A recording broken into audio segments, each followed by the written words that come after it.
მოდის დედაშვილი. მოვიდნენ, რომ შევხედე ამ ადამიანს მივხვდი, რომ ძალიან ცუდ დღეში არიან. ნუ გავიგე, რომ მარტო ხელა დედაა და უთხარი, რომ მეთქი თქვენთვის იქნება ტრენინგი უფასო. ეხლა რატომ ამბობ ამას? იმიტომ რომ მე აქვს მნიშვნელობა ამას. ისუნთქა, თან სხვათა შორის ძალიან სუსტად ისუნთქა, სუნთქვის ძალაც კი არ ქონდა, ისე ცუდად იყო. და მოკლედ აი ესეთი შედეგი მიიღო, რომ ხელფეხის სისუსტე დაუქრა და დაუბრუნდა ძალა და ეს ბიჭი რომ მისულიყო ფსიქიატრთან, დაუნიშნავდნენ წამლებს, დაუნიშნავდნენ, ეტყოდნენ რაღაც დიაგნოზს. მოკლედ ძალიან კმაყოფილი წავიდა ეს ბიჭი, უკვე ხელფეხი წართმეული კი არა, სამსახურზე ფიქრობდა. და მე დედამის ველაპარაკე 12 წლის რო იყო ეს ბიჭი, თურმე მამამისი იყო თავის დედმამასთან და დასთან, ამ ბიჭთან ერთად და აი ამ დედმამასთან ჩხუბში და კამათში რაღაცა არ ვიცი რაზე იყო ჩხუბი, გაუსკდა გული. და დაიღუპა მამა. და ამ 12 წლის ბიჭმა თქვა, რომ აი ბაბუა ჩემთან და ბებია ჩემთან ჩხუბში დაიღუპა ჩემი მამა. და ეს რო გაიგონეს თურმე მოათავსეს ეს ბავშვი ეტყობა შეეშინდათ, რომ საშინელი ისტორია.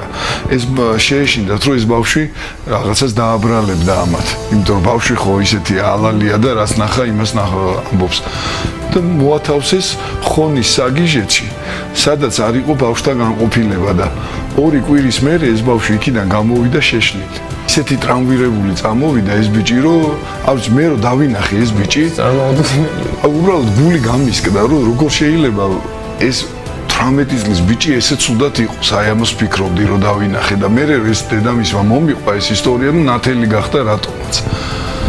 და ყველაზე საშინელი ამ ისტორიაში, რაც მე გავიგე, როდესაც ამოვედი და მარტო დავჭითო, დედაშვილიო, აი ყველა ნათესაობა ზურგი შეგვაქცია.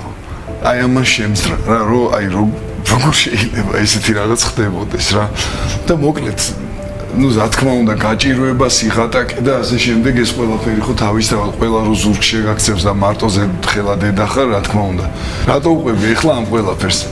მოკლედ ამ ქალბატონის ნათესავი არის არ ვიტყვი ვინ და მოკლედ სამედიცინო სფეროდან არის ადამიანი, რომელიც მე დედამისმა მითხრა, იმიტომ რომ დედამისი იქცეოდა არაადეკვატურად, სულ უშლიდა ამ ბიჭს ხელს მაშინ სეანსზე მოსვლაში.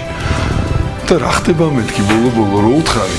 მითხრა რომ მირეკავს ეს ჩემი ნათესავიო და მეუბნებაო რომ ეგენი აფერისტები არიან, ეს არის ფულის მახე და სასწრაფოდ წამოდით მაქედან და მეუთხარიო რომ არ გვართმევენო ფულსო, გვაჩუქესო ეს სეანსიო და მე ხო მაშინო გაჩუმდაო და დაკიდა 5 მილიო.